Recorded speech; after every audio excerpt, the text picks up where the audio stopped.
Raise some Cain. You gotta raise some Cain.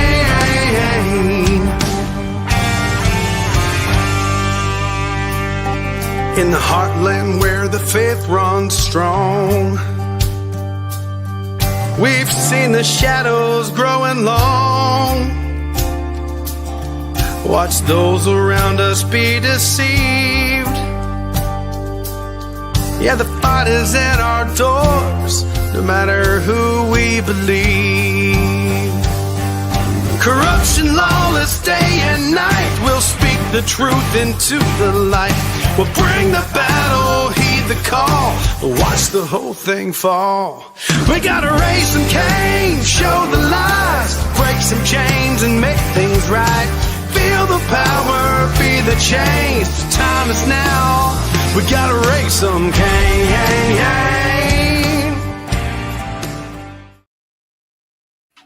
Welcome to the Raising Cain Show. Folks, I'm glad to have you here. Today, we have a spotlight on a movement that is making waves in West Virginia. And at the helm of it is Ed Fisher, the founder of Citizens for West Virginia Election Integrity. And we're going to get into a conversation with him about what has been going on here in West Virginia, and specifically what he's been doing, working even with some other folks in other states as well.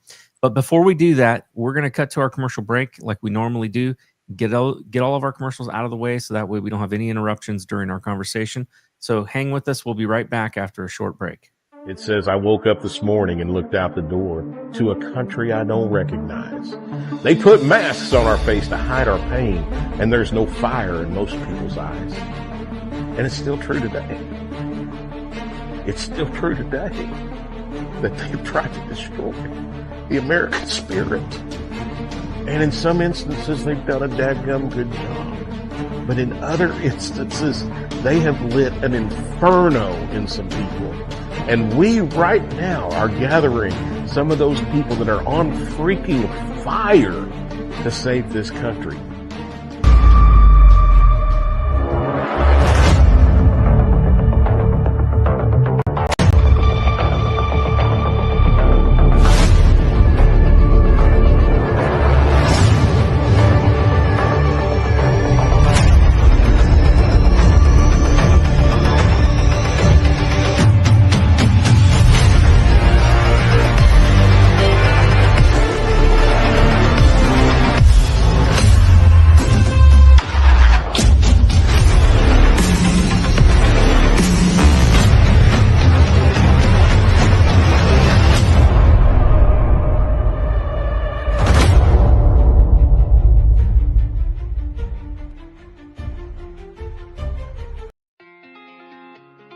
Increasing expenses have caused us all a lot of pressure these days, and it's affecting even the wealthiest of people.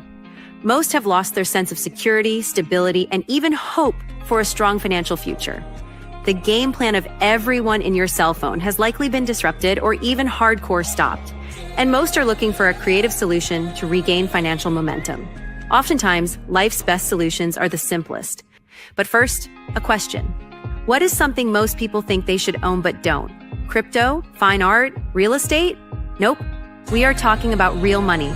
The kind kings and queens fought for and large institutions today buy in mass. We're talking about gold and silver, assets that provide confidence in tough financial situations. So the question is, do you own any? If you don't, you're not alone. Most people aren't maximizing the power of precious metals because it's just been too complicated. And even though they see advertisements about gold and silver daily, they don't really know who to trust. That is, until now. The bottom line is that buying gold and silver doesn't have to be complicated or scary. There's a simple, better way to accumulate assets and create financial peace, headache-free. And this very minute, a new community of average people are seeing above-average results to the tune of tens of millions in assets over the last few years. This system is tested, it's simple, and it's not an experiment. To date, it's helped more than 80,000 people bring hope back into their lives. It's invitation only, and right now, this new community has accepted a challenge to give away as much free gold this year as possible. Curious? Learn how to get your free gold today. Check out the next step to get the details.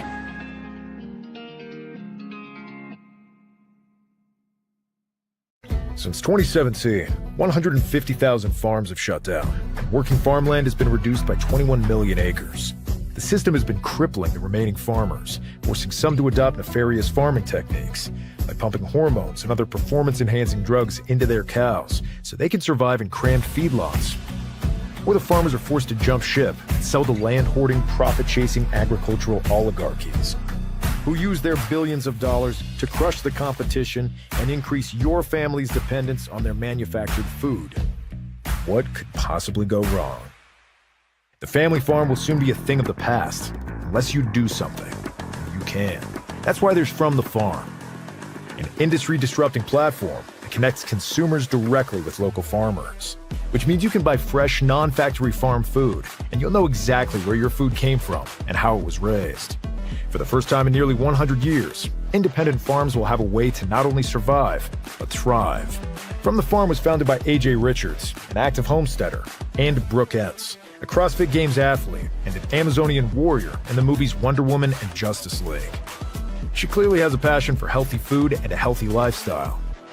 And since both AJ and Brooke come from generations of ranchers and farmers, they know what they're talking about. We can't do this alone. We need the strength of the American people behind us. Help us build a new food system that combines the wisdom of the past with the technology of the future. Investing in From the Farm isn't just a financial decision. It's an investment into our future, our small family farms, and our food sovereignty. Invest today.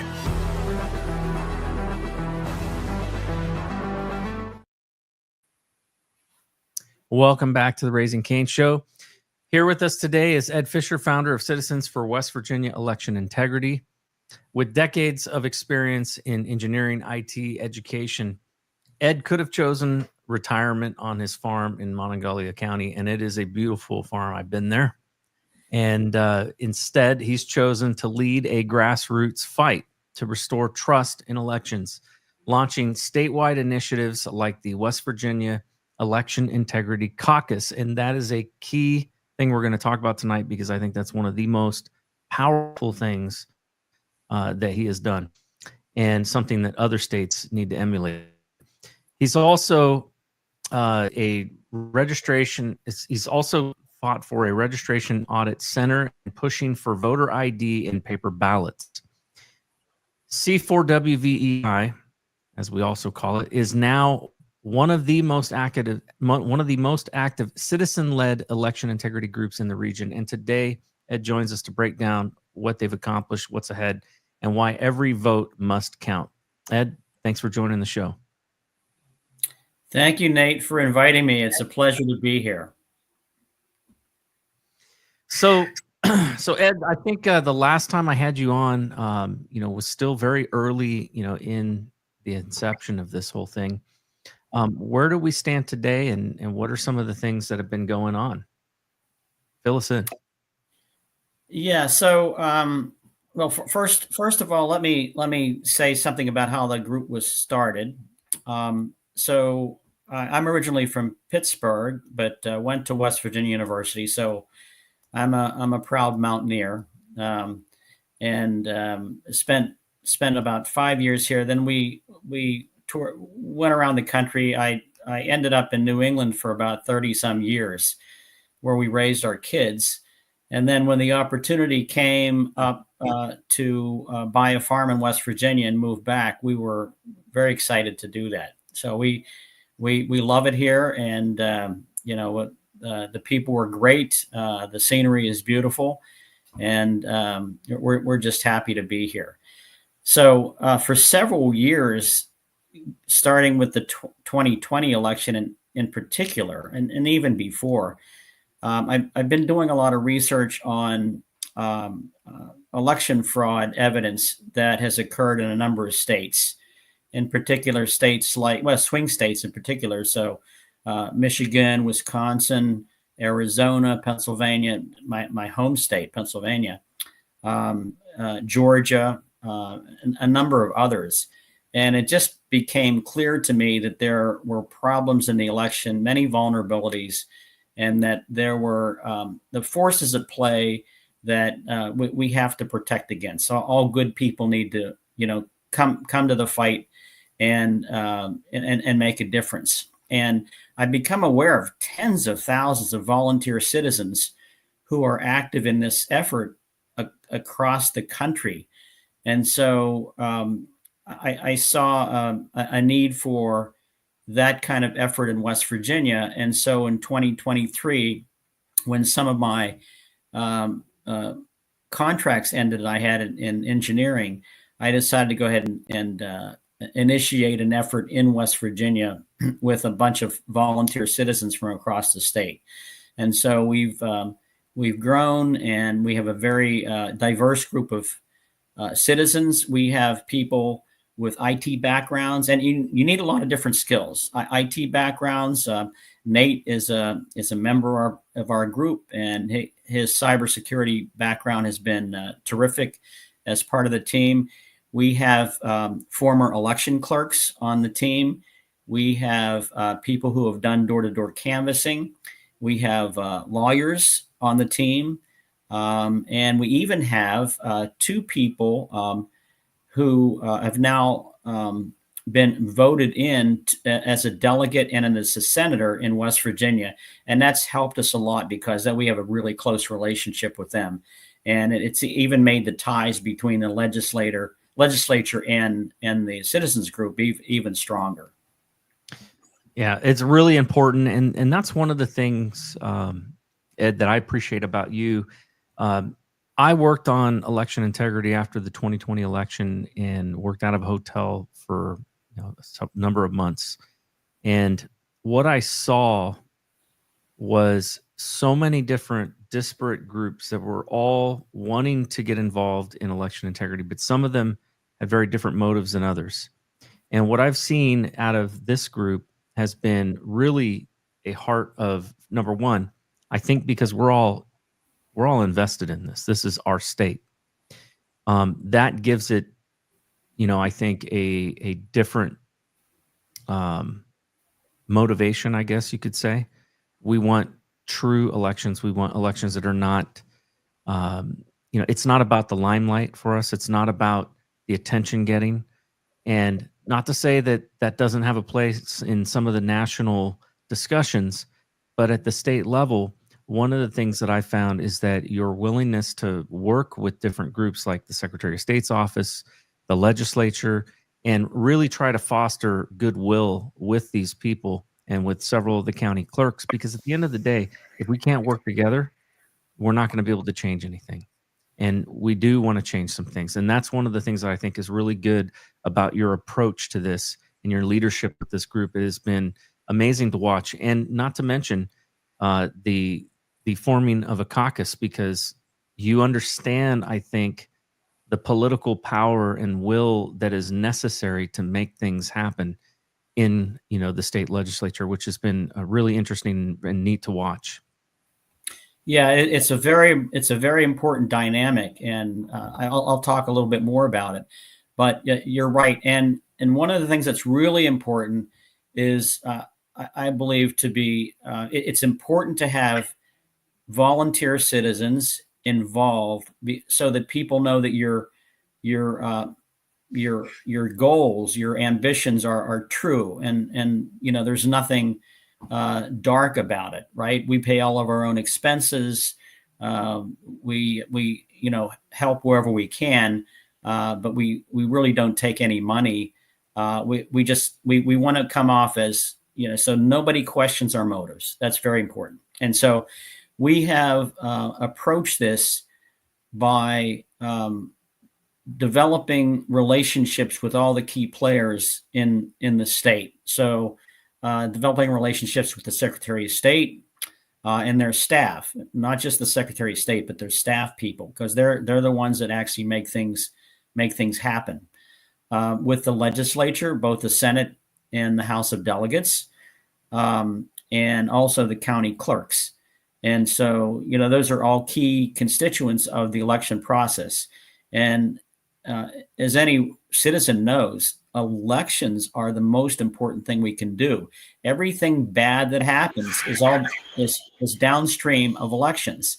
So if we don't get elections right, we can't do the country justice and save it and improve it for our kids and grandkids. So it's very important that, we're very honest and straightforward, and that everybody can see that, right? That our only interests are in bettering our elections so that we get people that the citizens elect into office, and not candidates that, some power broker puts into office. And to do that, we've got to have honest, fair, and transparent elections. Transparency is the key, because if anybody's ever watched the Dixville Notch election in New Hampshire in the general election, or you watch the caucuses in Iowa, you'll see that the cameras are trained on the people that are actually doing the tabulation. And so as a result, there aren't any disputes, right? People just trust it because you can see it happening in real time. Unfortunately, our elections in the United States are very often non-transparent. And so anytime you have lack of transparency, you're going to build distrust in the citizen base. And so the only way to confront that is to have maximum transparency in every aspect of the elections. And we have some great people in West Virginia as election officials, but we absolutely need that transparency. And so we're fighting every day to make our elections more transparent. Now, we're fortunate, I think, in West Virginia in that in our, I would say, I don't see any evidence within our government that we have, folks trying to cheat within, the West Virginia government. It seems like they're straight as an arrow, trying to really do the right thing. Now, we may have some differences about what we'd like to see. And I think, that's what we're really pushing, to try to get things like paper ballots and that sort of thing. One of the things, but that does give us an advantage. And I wish it was like that for every state. It's not. We have some friends in other states that are fighting things where they have a very corrupt government. And now here, the one thing that I do think that we have really kind of struggled to get this across to folks, and I think this is going to be the big challenge, is getting us back to a place of paper ballots and not relying on electronic voting machines. Now, in the chat, there was somebody that wrote up on here. They said, I'm going to show their comment because I think this ties right into, I think, the distrust. You can't get elections right when Dominion controls them 100%. Now, in our case, we don't use Dominion here in West Virginia, but this brings up a very good point. And you just mentioned it, Ed, when you said that, there's a lot about elections that aren't transparent. One of those things is the way tabulation happens, inside of a black box, basically. No other industry in the world allows for the kind of loosey-goosey cybersecurity that we see in elections. I mean, literally, you have audit teams that are independent auditors that go out and do certifications of audits on banking, on, all sorts of different, on medical, on all sorts of different systems, whether it's the federal government and whether it is national security systems. They require independent audits to be done. And we don't see that in the world of elections. It seems to me that everything is very clandestine, hidden, not transparent to the public. And I understand part of that stems from kind of the history of voting and the idea of the secret ballot, right?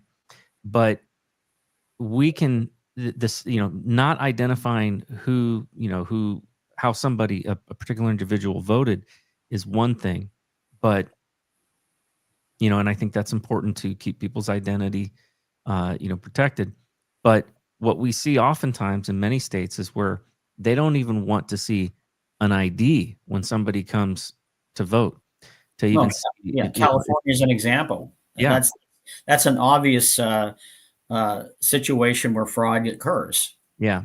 Now, if we are doing our due diligence in the state, and let's say that we get everything that we want, and we have, a 99.9% surety that our elections are that the vote is counted correctly and properly, and we're not having any shenanigans going on, then it seems to me that we still have a disenfranchisement that is going on when you have other states like California that don't require any ID and has illegals or has people who are just committing outright election fraud, where there's no auditing or anything like that that's happening. So what are your thoughts on that, and where do you see, because I do think that we will eventually be successful in getting all of the things that we want, because the things that we're asking for, I think, are reasonable. So maybe that's a good place to start before we get into kind of what other states are doing and how we tackle that.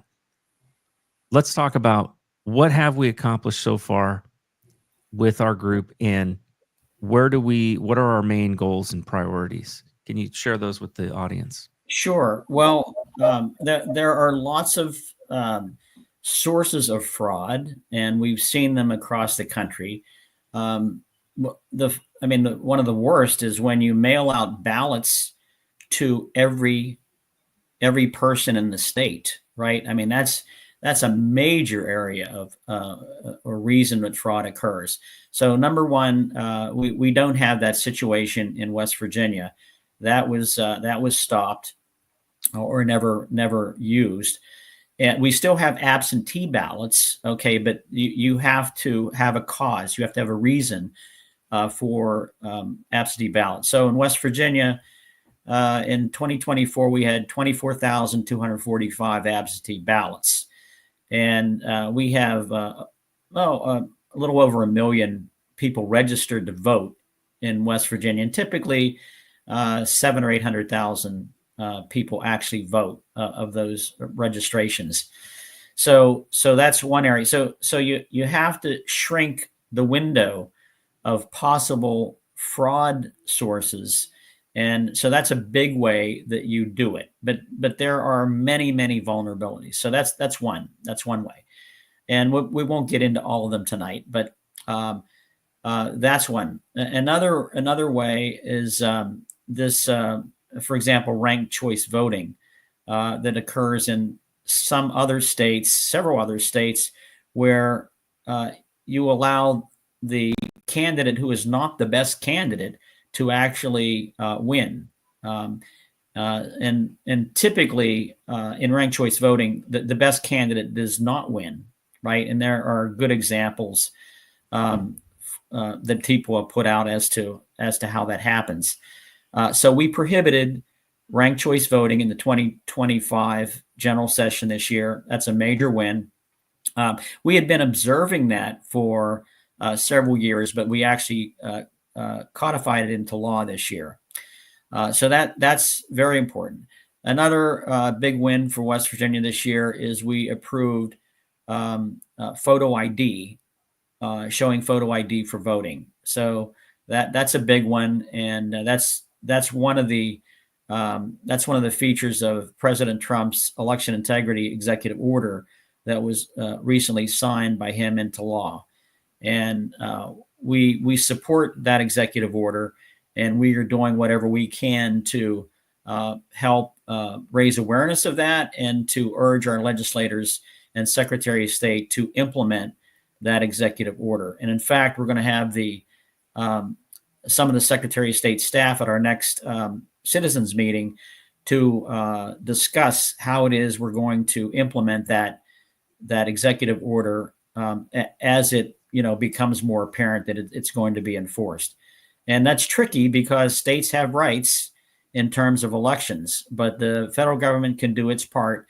And we certainly have a federal government that is doing everything it can to clean up our elections. But I expect that there will be additional executive orders past the one that was signed by President Trump in, I think it was February. So we're making everybody aware of those. We go through the details of what the executive order is mandating, but there are lots of little details that have to be done. For example, working with the election commission to change the voter registration forms to have a checkbox for whether you're a citizen or not, and proving that you're a citizen. So those things are good. We also have a lot of progress that's been made by Doge, Elon Musk's effort.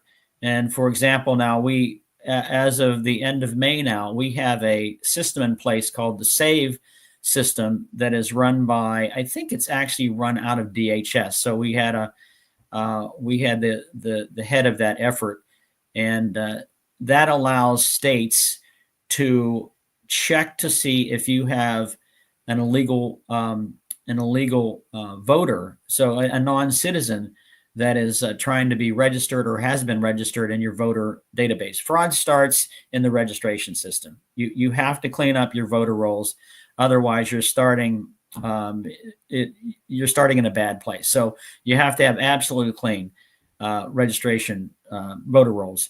And another thing that SAVE system will allow you to check for deceased people in the voter registration base. So the IT infrastructure to do some of these checks is getting better, and I'm really happy with the progress that Doge is making. And I saw let's see, I got the guy's name. Let's see. Yeah, David Jennings of DHS. Recently saw him, and he's really working very hard to make sure that the states have the tools to check for non-citizens in the registration system and deceased voters. But that's only a start. I mean, there are many things. There's double registrations, there's double voters in multiple states. You have to have a lot of data to make sure, like the national change of address system that the post office supplies, to be able to track down these things. And so there are good things happening, but it's a slow process, and we just have to keep at it. And it's very important that the election officials know that we're actively working on this and helping this, and that we're in it for the long run. We're not here for a few months, right? Yeah. They need to know that eventually we're going to get to the right place. In general, the legislature is not excited about making a lot of change. All right. So it's important that we increase awareness of, what's happening at the federal level, and we get people comfortable with making certain changes by exposing what our vulnerabilities are. And so that's a key thing that we do. Nate, you mentioned banking and the lack of auditing that our election system has. And even the auditing we do is just a small sample, right? 1-2% many times. So I use the example when I talk to legislators and Secretary of State of a banking system. So all of us have to make a decision as to whether we trust our bank with our money. That's one of the most important things we can do. And so in a banking system, there are computers which basically tabulate our transactions and then add or subtract them from our balance, right?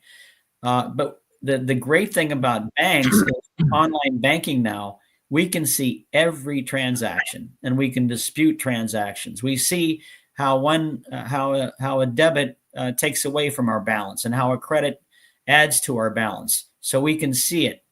And so you and I, basically, both of us are not against computers. We spent our life, right. We make our living installing computers.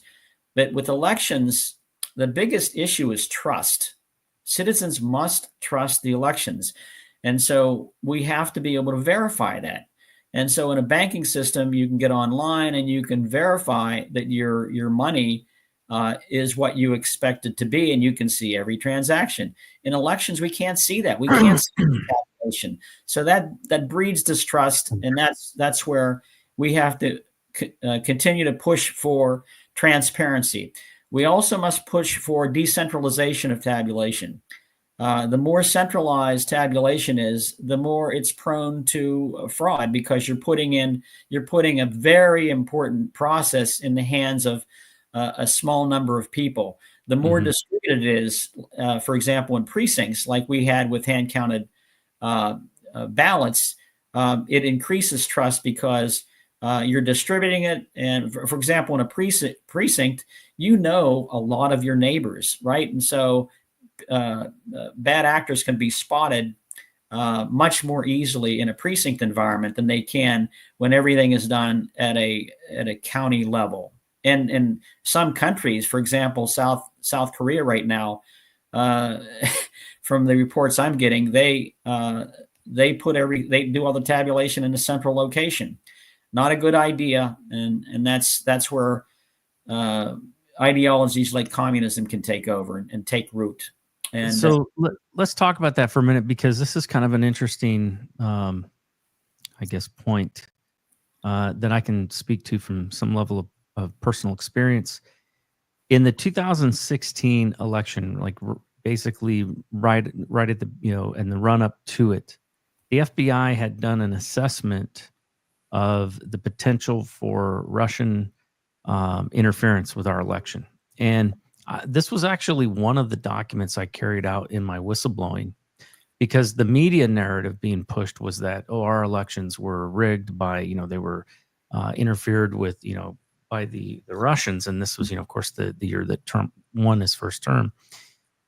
The document points out that elections in general are difficult to hack because of them being decentralized. But to your point, not every state has it sufficiently decentralized. In fact, several states have statewide run voter registration, which is extremely dangerous. And in fact, it's so dangerous that CISA, which is the Cybersecurity Infrastructure Security Agency, ridiculous name in my opinion, but it is an agency that does look at cybersecurity, and they wrote a risk assessment tool for elections and for your election system. And lo and behold, the very first set of questions that it asks is your voter registration run by a statewide centralized, system? And if it is, then it automatically puts you at a higher level of risk that you cannot mitigate, because it sees that as a major finding, mainly because you can have everything disconnected. You can claim that your systems aren't connected to the internet and all of that, but the one thing that is connected to the internet is voter registration every time.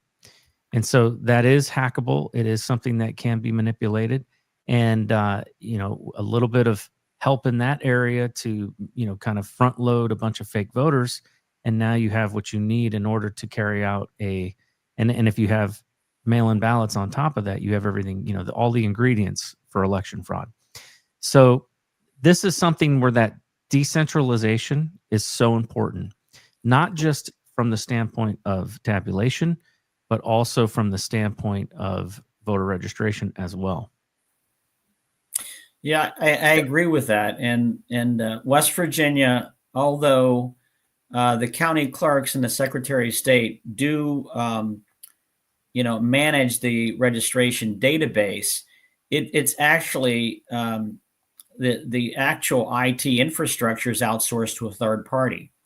And so you have a third party. Of course, it's illegal for them to do anything, but it's still a vulnerability, right? Mm-hmm. And so there, I think, in West Virginia's case, it's a company called Civics down in Louisiana. And so, you have to lock these things down, because that's an obvious area that is exposed to potential internet hacking. And it's not just internet. There are cellular networks that are in the emergency services that also were signed. Those were expanded to our election system in the Obama administration, I believe. And so there are various ways for bad actors, and we have to be vigilant against that. So no matter, as you say, no matter how locked down our tabulation systems are, our registration systems are certainly vulnerable to hacking. And I might add that, as far as I am aware, our election machines basically have CCP components in them. And Yep. and that's the nature of the supply chains these days, right? They may be assembled in the U.S., but they're components made by other countries, in particular the CCP, which really doesn't. They're not our best friend. And No, and in fact, the career for 27 years, working in federal government on IT systems and a lot of those national security systems, I can tell you with certainty that those components that are made in China, they intentionally put malware, they intentionally put command and control systems in there so that they can be, remotely accessed, and that is something that has to be looked at with all of these systems. And this is one of the problems with the certification accreditation process, in my opinion, with electronic voting systems, is that they're supposed to go through a lab and get reviewed, and they're supposed to do a very deep dive, including an inspection into their components and things like that. But what we know is that the process for how these systems get updated, how they get managed, how they get patched, all of that is broken. And that's right. broken in a very bad way.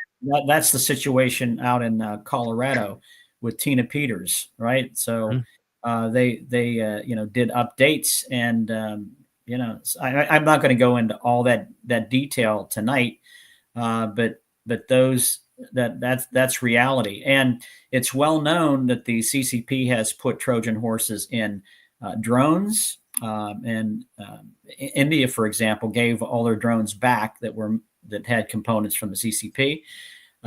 We've had Trojan horses in medical devices, and most recently we've discovered Trojan horses in solar panels, which are all over the place with kill switches in them, so that the solar panels could be turned off. Well, in this whole process that they were trying to change how we did our energy production. Well, thankfully, we're going back to basics there with nuclear and a number of other things, so that we can get away with some of that. But we have to be very very aware of potential Trojan horses in foreign components, especially by countries that are not our friends. Absolutely. And anytime there's a significant software or firmware update, and a lot of the hardware does require firmware updates, it really should go through recertification. And so if it's not going through recertification, then you don't have the same thing that you started with. And so that certification is null and void. And that's part of the problem that I've seen. They allowed for some, and I think this was, and this is really, it's the Election Assistance Commission that did this, but they allowed for some grandfathering in of systems versions between two versions of the voting system standards or voting systems guidelines. They basically said that if it was a de minimis change from the old to the new, you did not have to abide by version 1.2 or whatever it was, which had some significant changes in there, like including the voter registration and the poll books as part of the election system. Whereas in the first one, they didn't specify that. Well, that's right, and you can change things with a configuration file. So if somebody has the passwords, they can change the configuration files, and if the software reads the configuration files, that can change things on the fly, even without internet access or cellular access. That's right.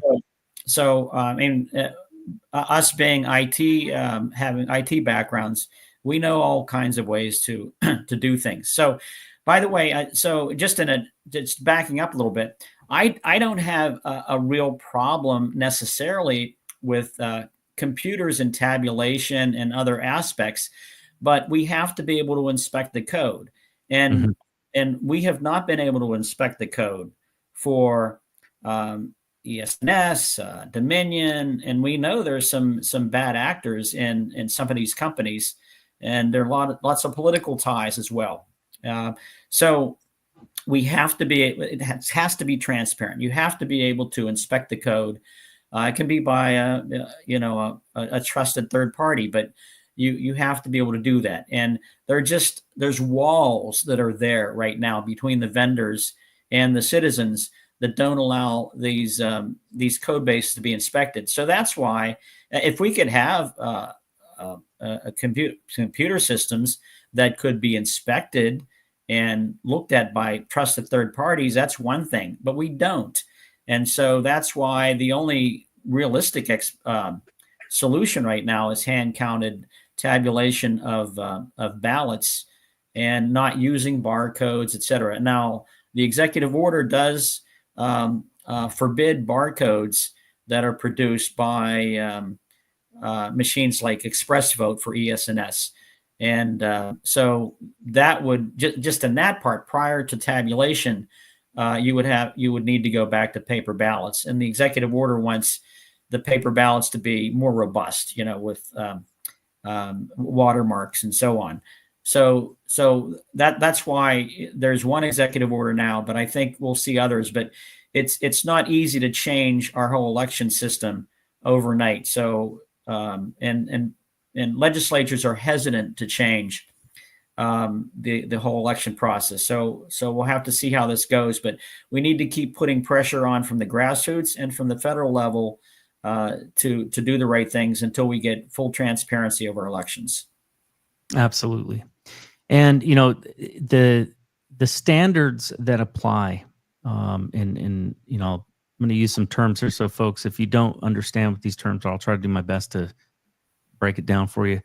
NIST SP 853 is your National Institutes of Standards, security and privacy controls for information systems. It's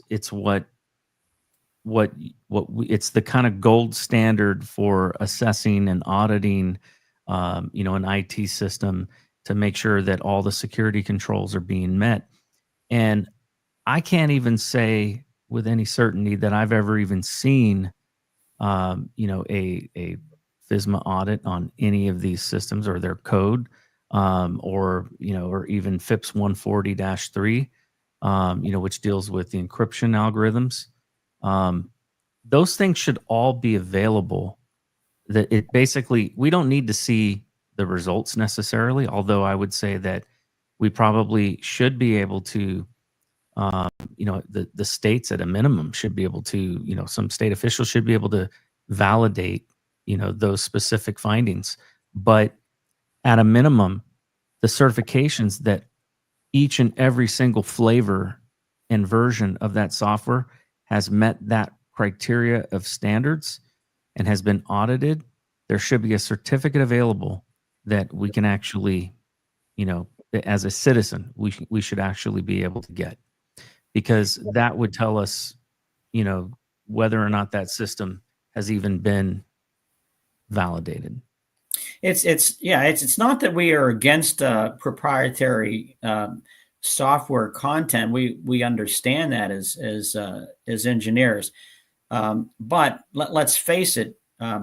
Tabulation of election results is not rocket science, right? So what we want to see is we want to see whether configuration files are being read. We want to see how that would manipulate potential tabulation results. So those are the kinds of things we want to see. But there's just so many moving parts to potential fraud that's why we have to, simplify our election system in some way, decentralize it. And we know what one solution is, and we did that for decades, for hundreds of years, in fact. And so we just see some of the wrong people getting elected. So it's important that we fix that. So Ed, I've got a question here in the chat, and I want to bring this up here. I'm going to pop it up here. The question is, have you talked to Morrissey? So, and I'm curious, have we had any luck at all meeting with representatives? I mean, technically, the Secretary of State's office does fall under him, but have we had any engagement with him directly as our governor? Yes, we have. He's aware of our group. All right. And we've had a chance to talk to him a few times. I've met him a few times, and we try to put forth our, what our priorities are and concerns are. We do have a few contacts in Governor Morrissey's office, and so we've presented to them what our priorities are and concerns. And so, it's tough to get a lot of time with Sure. the governor. So let me just pivot then to, I want to talk about the Election Integrity Caucus for a minute. right? Yes, Because, please. Let's get into that. yeah, let's do that. So we have approached this, as I said, by developing strong relationships with election officials. And so one of the groups we were very concerned about developing relationships was the legislature. And so we facilitated the creation of an election integrity caucus in West Virginia. We have a lot of good people, a lot of good legislators. And so we sponsored an event, co-sponsored an event with potential people interested in election integrity, potential legislators, in August of 2024.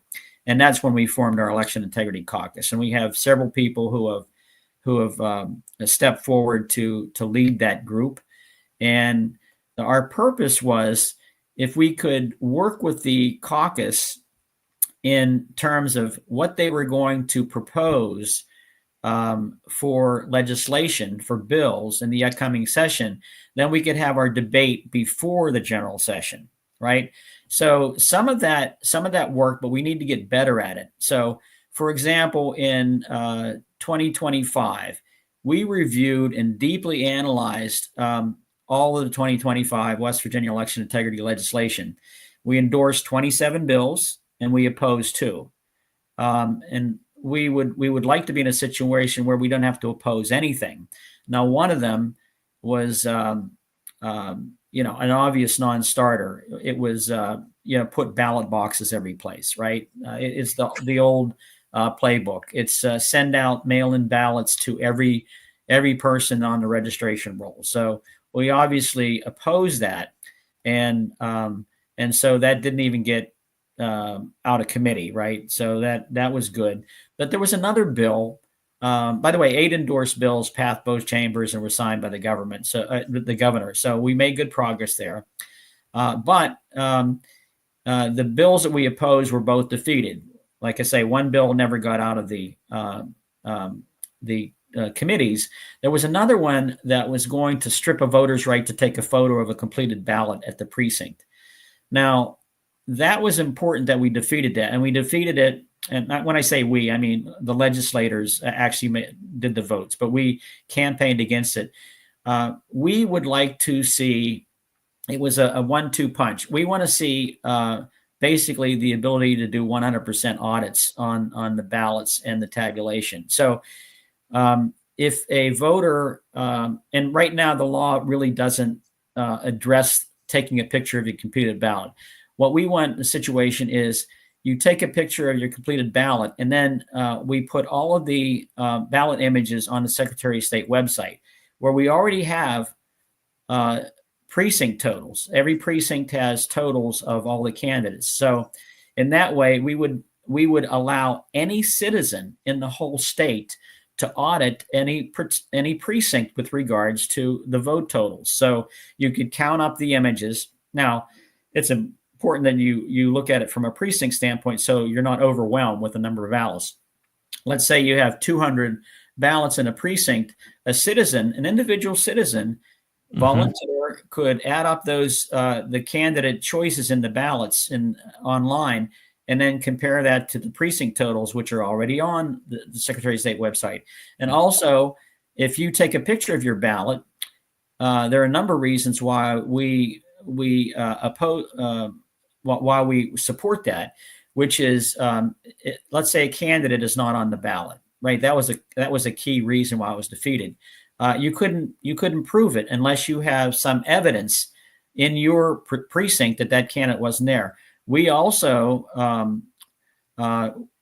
support taking a picture because any absentee ballot voter can take a picture of their ballot, right? It's just you can't do it in a precinct, or the bill proposed that you couldn't do it in a precinct. So that would have been taking away a right of a citizen. So we opposed it on those grounds as well. There were a number of reasons why we wanted to keep that right. And then if we have some way, either a serial number or some kind of a doodle on a ballot image, then you could actually look at your vote as you completed it and stuck it into the scanner, and also look at it on the website and compare the two. And if you do compare it and you have a dispute, you would have the evidence to say this ballot has been changed. And the reason that's important is for example, in Georgia, there's a well-known case where the ballot images were actually manipulated after they were submitted. That happened in Michigan as well, where basically there was a couple of counties that had overwhelmingly, were so badly altered that it actually changed the outcome of the election in those local races. And this was in the 2020 election. I want to say it was Oakland County, Michigan, I think.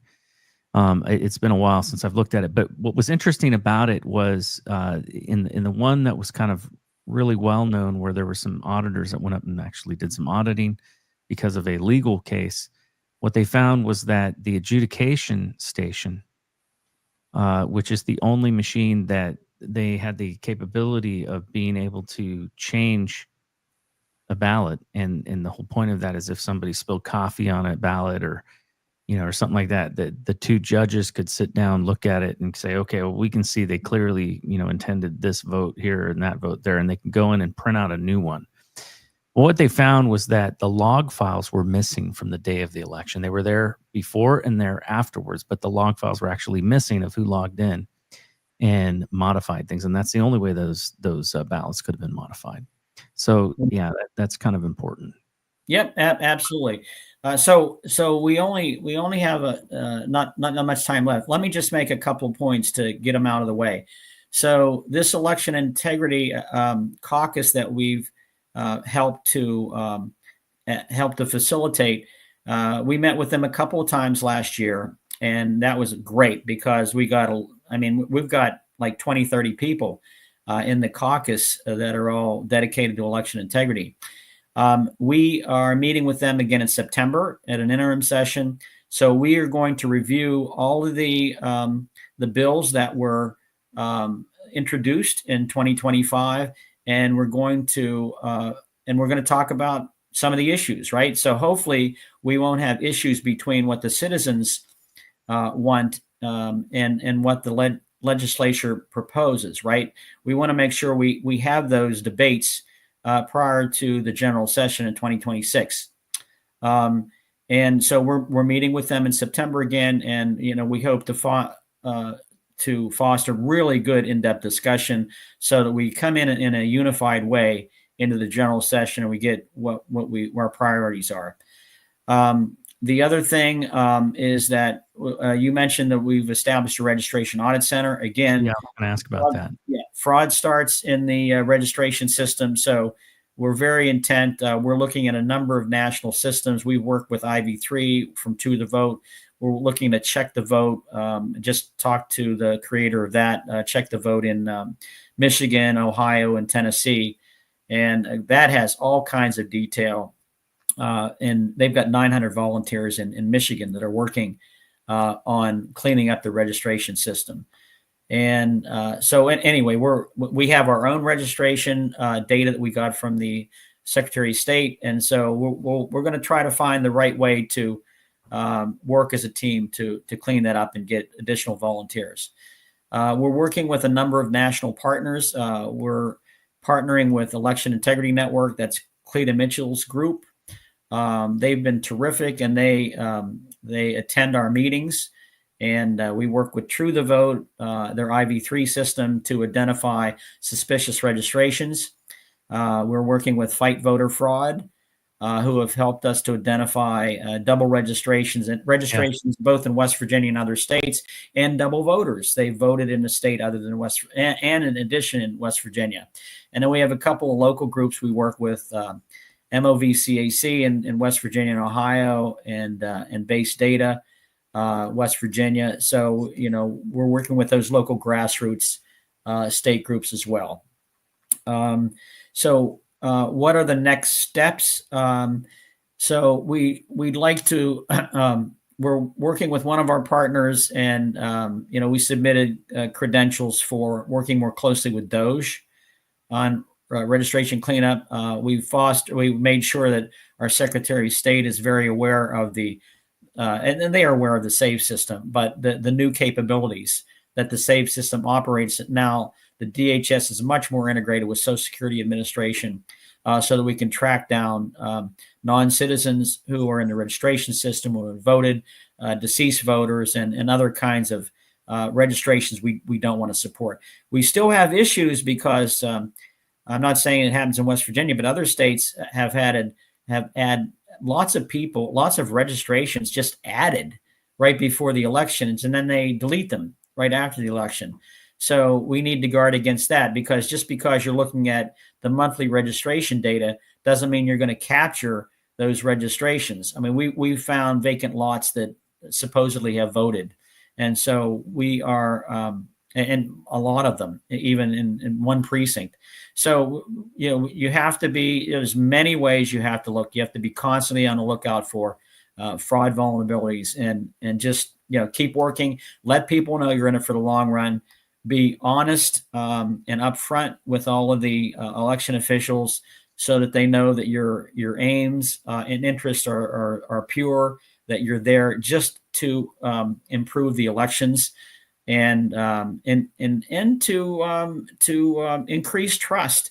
Everybody wants increased trust, but you have to earn the trust, and you earn the trust through transparency. Absolutely. Ed, I'm going to bring up our website real quick here, just so folks can see that. And give me 1 minute here. Let me just shift that over. There it is. Okay, so folks, you can get to our website at citizensforwvelectionintegrity.org. And with that, you can find out more about what we're doing. And more importantly, if you wanted to get in touch with us, that's a great way to do that. Look, we have to take, our own future into our hands, and we've got to make sure that we are policing our own elections, and that is the best way of doing it. Certainly the federal government can do some things that, if they had the will to do it, but it's got to pass in both the House and the Senate.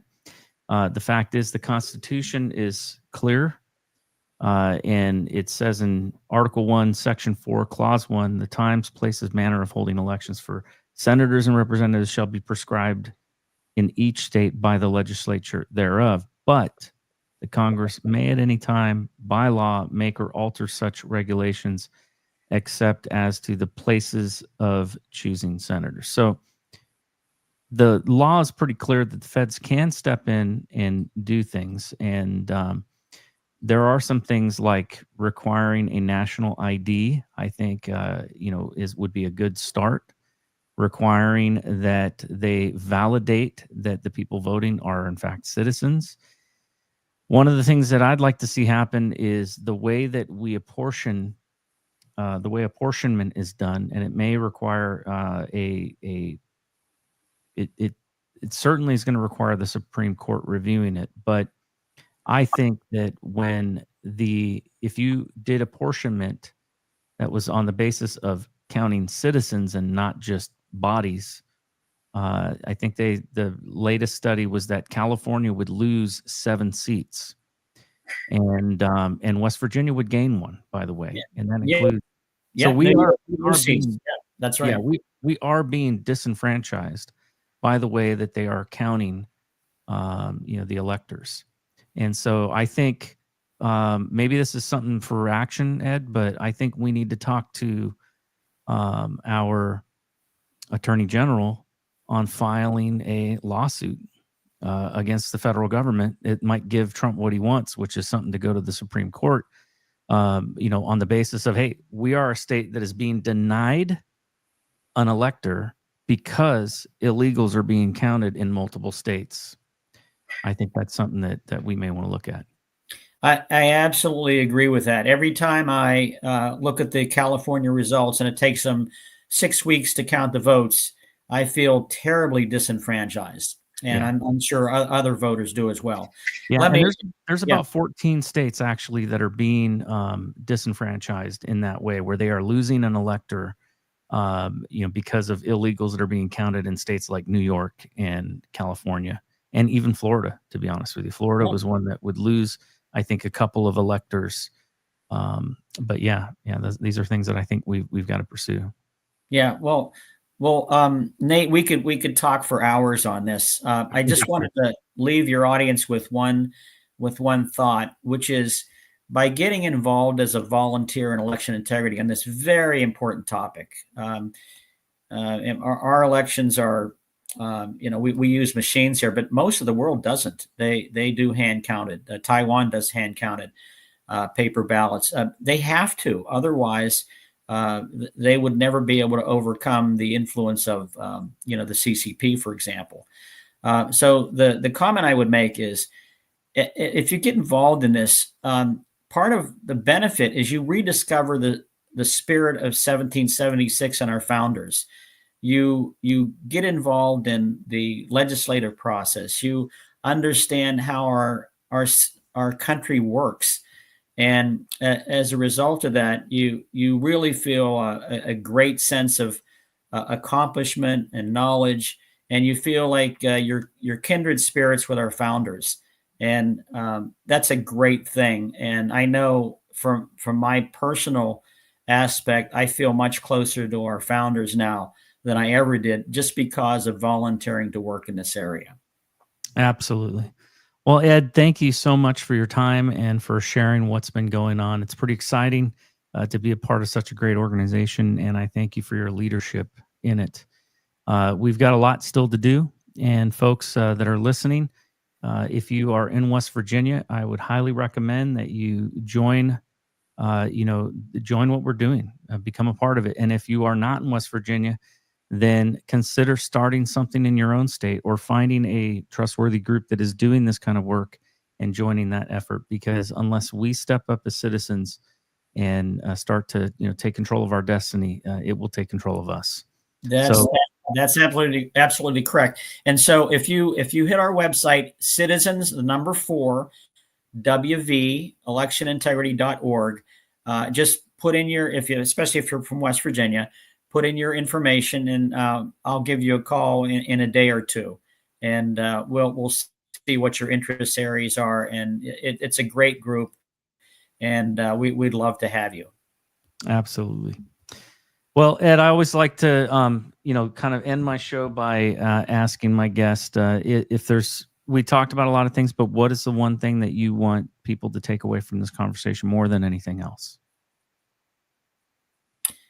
We have to have absolute transparency in our elections, and the more transparent it is, the more trust the citizens will have in the election. And so that's what we're striving for. Absolutely. I'm going to go ahead and close this out in prayer, and then we'll end the show. Heavenly Father, Lord, I thank you for Ed and the work that he's doing, and the wonderful team of people that have come together to volunteer, to give of their time, to work for something that is truly noble and righteous. And I pray that you would bless our endeavor, and that you would help our state legislature to see the light, as well as our executive branch, Lord, that they would all want to have the safest elections possible, even if it means kind of going against some of the things that we've done in the past. I pray that you would help us to be successful, though, in moving those hearts and minds to do the right thing. And we pray ultimately for our nation as a whole, that you would help us to restore our nation to true integrity for our elections, and to a system that we can trust and that is transparent. We ask all these things in Jesus' name. Amen. Amen. Thank you, Nate. Right. Thank you, folks. God bless you, and God bless America. Have a wonderful night, and we'll catch you the next time. Good night. Raise some cane. You gotta raise some cane.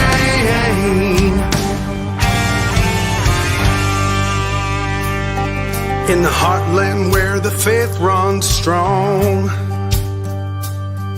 we've seen the shadows growing long. Watch those around us be deceived. Yeah, the fight is at our doors, no matter who we believe. Corruption, lawless day and night, we'll speak the truth into the light. We'll bring the battle, heed the call, watch the whole thing fall. We gotta raise some cane, show the lies, break some chains and make things right. Feel the power, be the change, time is now. We gotta raise some cane.